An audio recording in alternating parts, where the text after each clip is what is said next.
Welcome कोई everyone, भी good morning, Radhe इस राधे। धर्म में चलने वाले को परास्त नहीं कर सकता।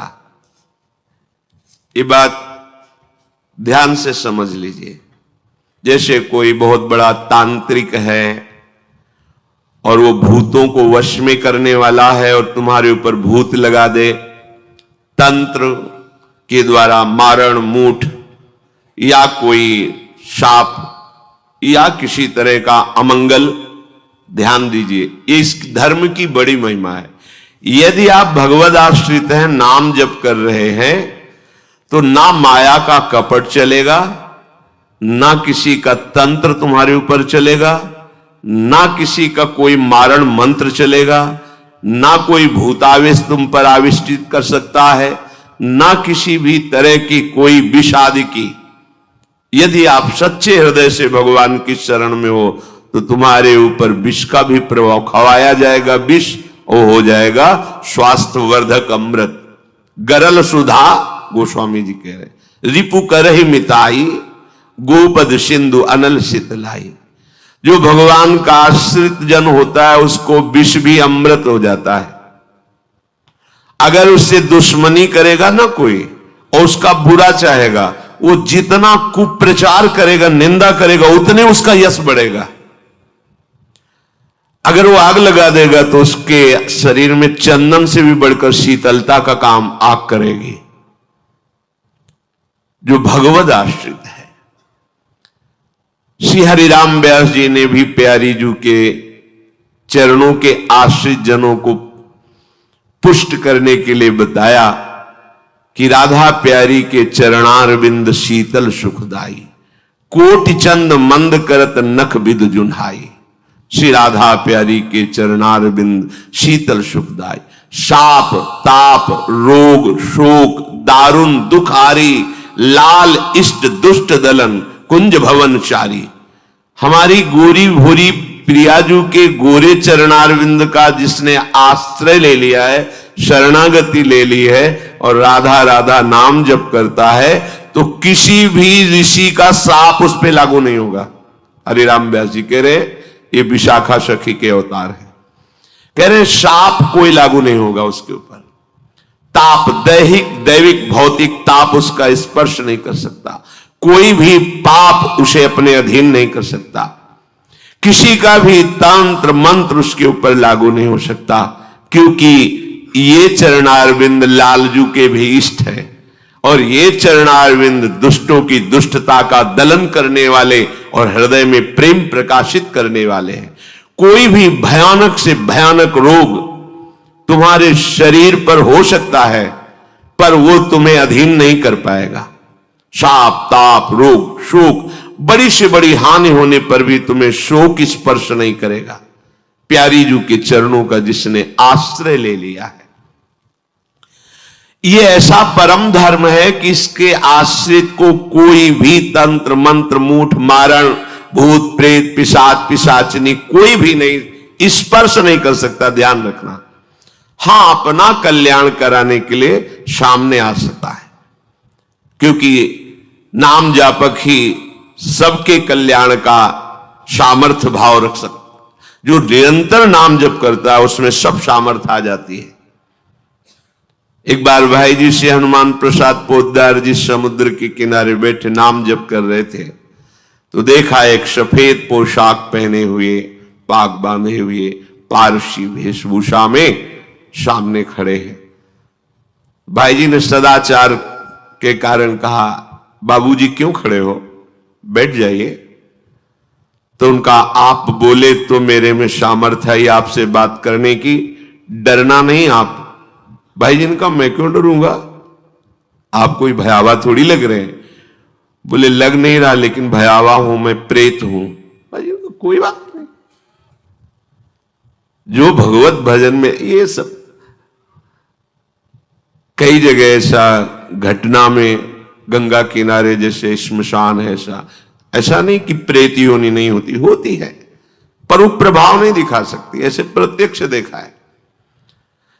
भाई जी ने कहा कि तो आप हमारे पास क्यों आए हो? बोले अपना उद्धार कराने के लिए। मुझे गीता कंठस्थ है, बहुत से शास्त्र कंठस्थ हैं, पर कुछ ऐसी मेरे से गलतियां हो गई जिनके परिणाम रूप मुझे प्रेत योनि प्राप्त हुई है। फिर मुझे आंतरिक संकेत हुआ है कि आप हमारा कल्याण कर सकते हो।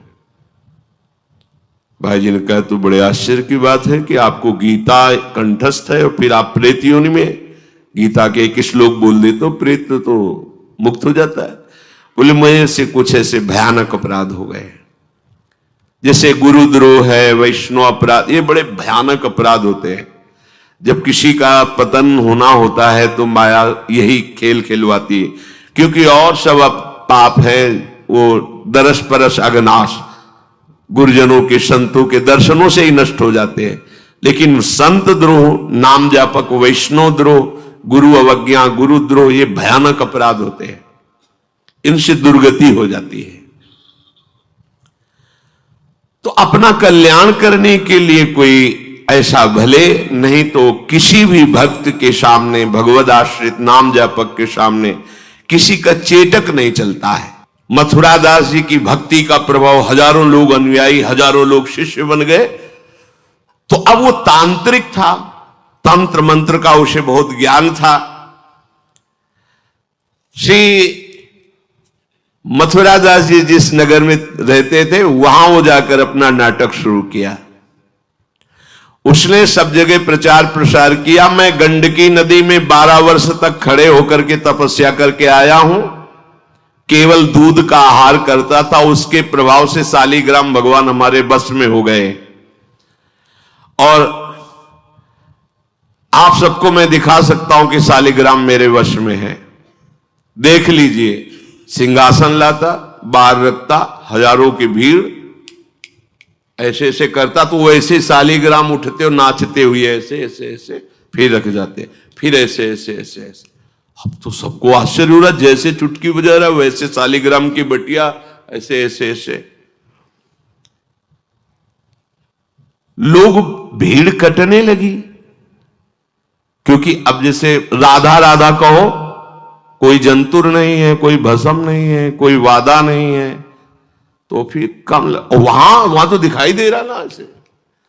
देखो ये सब तो लगता है ना कि हमें, अब हमसे पूछो कि हमारे मन में क्या चल रहा है, हमें नहीं पता है। हमें ये देखना है कि हमारे प्रियाजू के मन में क्या चल रहा है। मन मन की रुचि जानने, मुझे अपनी लाडली की मन की जान के उनकी परिचर्या में रहना है कि तुम्हारे मन की जान के तुम्हारी परिचर्या में रहना है। हाँ, तुम यदि मन से ऊपर उठना चाहते तो हमारी बात मान लो, मन को अधीन करके, और मन के अधीश्वर भगवान में तुम्हारा प्रेम हो जाए, तुम्हारा जीवन कृतार्थ हो जाए। अब वहां नाम नंद नंदन का भजन पद्धति, तो जो कमजोर लोग थे उन्होंने कहा कि आज तक कोई चमत्कार तो दिखाया नहीं मथुरा दास जी ने। देखो ये हैं संत, 12 वर्ष से दूध पी के गंडकी नदी, 12 मिनट भी नहीं खड़ा होगा कभी।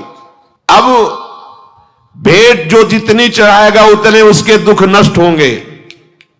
अरे भैया वहां तो रुपया सब समेटता, फिर दूसरे मोहल्ले में, पूरे गांव में अब तो जय जयकार, शालिग्राम भगवान को नचा। कोई सेवा की सामग्री लेने गए थे मथुरा दास जी की श्रीअंग सेवा में जो रहते थे संत जन, उन्होंने देखा, वो आए, बोले महाराज एक बड़ा चमत्कारी महात्मा आया, वो कह रहा 12 वर्ष से हम दूध पीकर गंडकी नदी में वो वैसे ऐसे करता है। तो बोले भैया भक्त तो हो ही नहीं सकता, भक्त भला भगवान को अपना प्रदर्शन क्यों बनाएगा, और उसके बदले में भेंट लेकर के, ये तो नाटक है भैया।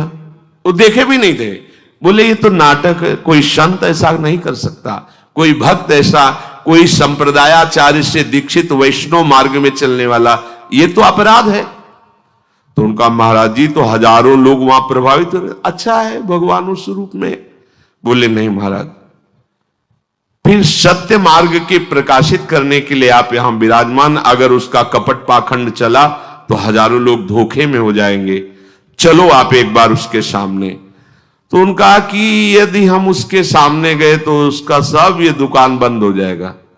बोले महाराज जी आप जरूर चलो, क्योंकि आपके चलने से यदि लोगों की श्रद्धा भगवान में वास्तविक लगे तो आप भी तो यही चाहने के लिए यहां गांव में वास कर रहे हो। उनको बड़ा दुख हुआ कि एक तो उसको दुख होगा, उसका नाटक बंद होगा, दूसरा कि वो जान क्यों नहीं रहा है जिन भगवान को तुम नचा रहे हो, अगर वास्तविक उनके तुम सेवक बन जाओ तो तुम्हें सब कुछ प्राप्त हो जाएगा। शालिग्राम भगवान श्री हरि ही है, कोई और नहीं है।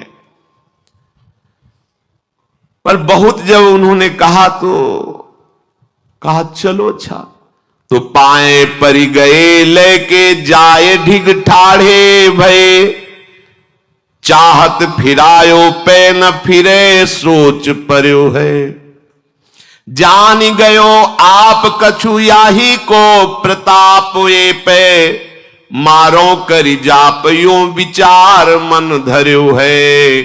मुठी ले चलाई भक्ति तेज आगे आई नाही, वाही लपटाई भयो ऐसो मानो मर्यो है।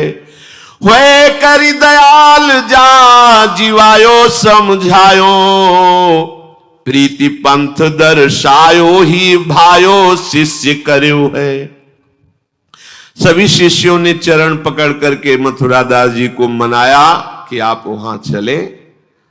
तो आप गए सादैव एकदम सहज स्वरूप साधु का, जाके भीड़ भी इनके साथ है कि भाई मथुरा, उनका भी प्रभाव था तो बहुत सी भीड़ साथ गई। जाकर के गांव वालों ने कहा कि भैया वो आप जो स्वामी जी दिखाते थे शालिग्राम भगवान का चमत्कार वो दिखाइए, हमारे गुरु जी आए हुए हैं। ये तो उसने जाना था कि महिमावान है तभी तो वो आया था, पर उसको ये पता नहीं था कि हमारा प्रोग्राम इनके सामने नहीं चल पाएगा, क्योंकि भगवान नाम जापक के आगे कोई तंत्र मंत्र, कोई शाप पाप ताप ये सब नहीं, वास्तविक जो भगवत मार्ग में है। अब उसने निकाला सिंहासन और पूरा सब शालिग्राम जी को, तो केवल चुटकी ही बज रही थी, शालिग्राम भगवान वहीं बैठे थे। हर प्रयास कर लिया, कोई चमत्कार नहीं। लोगों ने कहा कि दिखाओ ना, अब ये हमारे गुरु जी हैं, गांव में रहते हैं। अब भक्त की निष्ठा के सामने भगवान को भी छोटा बनना पड़ता है। इतने महान भगवान भक्त बलि जी के सामने बामन बन के भीख मांगने के लिए गए। भक्ति निष्ठा जीत सकते थे, आज्ञा दे सकते थे, ना आज्ञा दी और ना विजय प्राप्ति की, भिक्षा में मांग करके दिया माता अदिति को कि आपकी चाह है कि राज्य पद देवराज को मिले, तो आपकी आराधना से मैं जाऊंगा, पर वो मेरा भक्त है, ना युद्ध करूंगा ना आज्ञा दूंगा, पर मांग के लाऊंगा। भगवान भिक्षुक बन के गए। भक्त के आगे नौटंकी नाटक कहां चल सकता है? अरे जुगनू तब तक चमकती रहे जब तक सूर्य प्रकट नहीं होता। सूर्य प्रकट हुआ तो लाखों जुगनुओं का कोई मतलब नहीं रह जाता। नौटंकी नाटक ये साधुता का भेष धर के कितने दिन चलेगा? जिस दिन पोल खुलेगी ना उस दिन सब नष्ट हो जाएगा, सब नष्ट हो जाएगा। लोक परलोक तो पहले ही नष्ट हो चुका था। पाखंड न करे। हम कह रहे तुम्हें धन चाहिए, तुम्हें सम्मान चाहिए, राम राम भजो, कृष्ण कृष्ण भजो, हरि हरि भजो, विश्व नमन करेगा, ईमानदारी से भजो। हमने ऐसे संत भगवान देखे, ककारा नहीं पड़े, कुछ नहीं जानते, बस एक ओम, दुई ओम, तीन ओम, चार ओम ऐसे जपते, और लोग न्यौछावर थे, सीधे सरल ओम ओम, राम राम, कृष्ण कृष्ण, साफ सिद्ध। कबीर दास जी जैसे वहां पर राम राम राम राम। श्री स्वामी सत्संगानंद जी महाराज बक्सर, बस इतने। जब कोई बेटा राम राम, ऐसे लगते थे कि मतलब इनको पी जाएं, अपने हृदय में रख ले, इतने दुलारे वयोवृद्ध थे। ऐसा सुंदर रूप, ऐसी कोमलता, ऐसा आकर्षण, राम राम राम राम।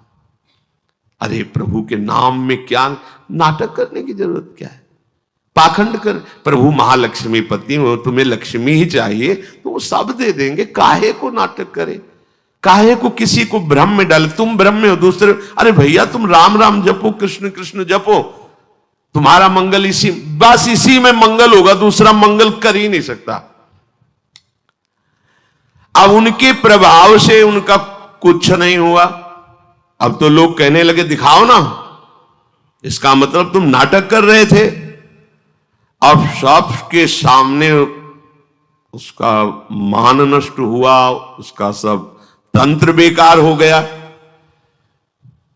कुछ लोगों ने कहा पकड़ो और मारो इसको, पीटो, बहुत नाटक करके रुपया कमा लिया, सब छीन लो, धन छीन लो। किसी ने कहा मार पीट के इसे न्यायाधीश के पुलिस डिपार्टमेंट को दो। ये मथुरा दास जी ने सबसे कहा देखो अगर हमको लाए हो तो हमारी बात मानो, इनको किसी भी तरह का कष्ट मत दो, कोई भी बंधन नहीं। और उनसे कहा भैया आप जिसका नाटक कर रहे हो ना, अगर सत्यता से इसे मान लो तो जिन लोगों ने रुपए चढ़ाए ये बहुत थोड़े हैं, वो तुम्हें निहाल कर देगा। सत्यता से भजन करो, ये काहे को नाटक करते हो। इतना कह के वो चले गए, पर उसको समझ में नहीं आया। उसने कहा अच्छा तुम अपनी दिखा दी, अब मेरी देखना। सबके बीच में कहा तुमने अपनी दिखा दी, अब मेरी।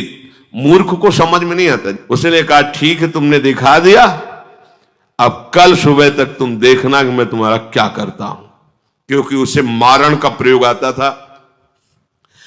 अब ये क्रोध उत्पन्न हो जाए तो राक्षस बना देता है, और क्रोध उत्पन्न होता है कामना से, और उसकी कामना सब नष्ट हो गई ना, सब किया कराया सब माटी हो गया, क्योंकि लाखों लोग प्रभावित हो रहे थे।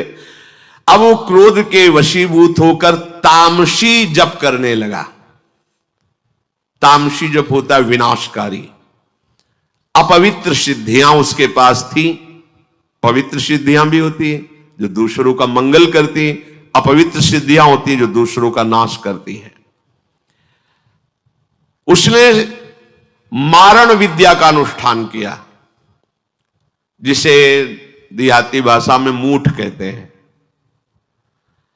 आज मैं इस अभिचार से उस महात्मा का सर्वनाश कर दूंगा। भूल भूल भारी भूल।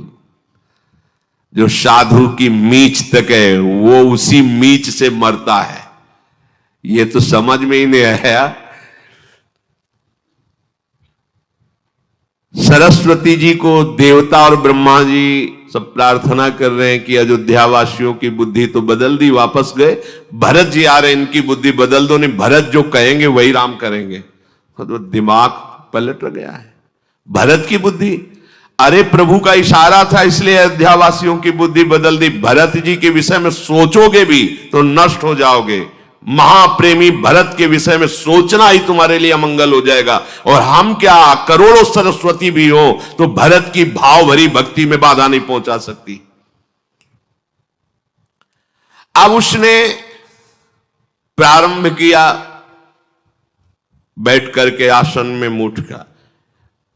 एक खप्पर जैसी आकृति प्रकट होती है और उसमें जाजोल्यमान तेज होता है, और वो जहां जाएगा तो जिसके पास जाना है वहीं शुरू हो जाएगा उसका खून पोकना, नीचे से शौच द्वार से मुंह से खून की उल्टी आना, उसके पहुंचते पहुंचते, और जहां पहुंची तो वो नष्ट हो जाएगा, मर जाएगा और वापस चली जाएगी। वहां जाके प्रमाण देगी कि हम काम कर रहे हैं। वहां भक्तों ने देखा कि एक खप्पर में आग जलती हुई राउंड राउंड से गोला होता, तो जाके कहा मथुरा दास जी ये उसकी चलाई हुई मूठ है, तुम कुछ परेशान मत हो, यहां कुटिया की डेहरी में भी प्रवेश नहीं करेगी। अब वो आकर के मारण बस वहां घूम रहा है। मथुरा दास जी निकल के आए, हाथ जोड़ा, क्योंकि सब मंत्र सब सिद्धियां भगवान की तो ना, चाहे पवित्र हो या अपवित्र हो, तो उनका तुम सर्वज्ञ भगवान की ही शक्ति से संपन्न हो। तुम जानती हो कि हमारा कोई अपराध है क्या? अगर अपराध है तो हम बाहर निकल के आते हैं, आप हमें नष्ट कर दो। यदि अपराध नहीं है तो जिसके द्वारा किया गया उसको दंड दो। तुरंत मूठ वापस हुई, कोई मंत्र मंत्र नहीं पड़ा, तुरंत वो मारण वापस हुआ। उधर शुरू हो गया उसका खून, नीचे से ऊपर से, जैसा इनके, जैसे काशी नरेश को जब पौंड्रक राजा के साथ भगवान ने उद्धार किया तो उसके लड़के का नाम था सुदक्षिण। वो पंडितों से विला बोला, ऐसा मारण प्रयोग कर सकते हो कि द्वारिका को मैं द्वारिकाधीश नष्ट कर दे। मंत्र में ताकत होती पर उनको ये पता नहीं था जिससे मंत्र प्रकट हुए भला उन पर कैसे प्रभाव चले। उन्होंने कहा हां, तो उनका भारी दक्षिणा देंगे। तो काशी में अनुष्ठान शुरू हो गया और प्रकट हुई कृत्या। ऐसा नहीं, मंत्रों में ताकत होती है। पर भगवान शिव ने प्रकट होकर कहा था कि जो ब्राह्मण भक्त नहीं है, जो ऋषि भक्त नहीं, उसी पर ये मारण का प्रयोग काम करेगा, अन्यथा नहीं। तो भगवान का नाम ही नमो ब्रह्मण्य देवाय गो ब्राह्मण हिताय च। अब मारण कृत्यारूप रखकर द्वारिका को जलाने के लिए गई। द्वारिकावासी भागे, भगवान से कहा। भगवान ने सुदर्शन जी को आज्ञा किया, करो हिसाब। भगाते हुए कृत्या को ले गई तो कृत्या ने पहले उन ब्राह्मणों को मारा, सुदक्षिण को मारा, फिर सुदर्शन ने कृत्या को नष्ट किया और पूरी काशी में आग लगा दी। ये भागवत में वर्णन है। भगवत भक्त या प्रभु के ऊपर कोई मारण चलेगा क्या? वो मारण उसी बाबा जी के पास जो नौटंकी कर रहे थे शालिग्राम के नचा, अब तो त्राहिमाम मच गया। वो संत भगवान गए क्योंकि पता था कि बचेगा नहीं, मंत्र का प्रयोग है। गए और भगवान नाम उच्चारण किया, कृष्ण कृष्ण कृष्ण। नंद नंदन के उपासक थे और मूठ से कहा शांत हो जाओ। भक्त की आज्ञा का पालन हर मंत्र करेगा क्योंकि मंत्राधिष्ठात्र भगवान का दास है। शांत हो गई मूठ और उनसे कहा भैया देखा, तुम्हारा ही मंत्र तुम्हारे को अभी मार देता, अब सुधर जाओ। मतलब मृत्यु दशा को प्राप्त हो गए थे। संतों के हृदय में बदला लेने की कहीं कोई वृत्ति नहीं होती। संत कभी नाराज होते हैं तो उसमें मूल देख लेना आप विचार करके। आप जब अपना अमंगल करना अपना, तब वो आपसे नाराज होंगे। अगर आप उनका कोई कष्ट, वो नाराज नहीं होंगे, वो सह जाएंगे और आपका मंगल मनाएंगे। जब आप अमंगल अपना कर, तब वो डांटते हैं। अगर आप वो ये देख ले कि आप प्रहार कर रहे हो तो फिर वो नहीं, फिर तो तुम्हारा मंगल मनाएंगे, आप उनको मारो, कभी डांटेंगे नहीं। बड़ा कोमल चित्त संतों का होता है। संतों के हृदय को केवल संत ही जान सकते हैं।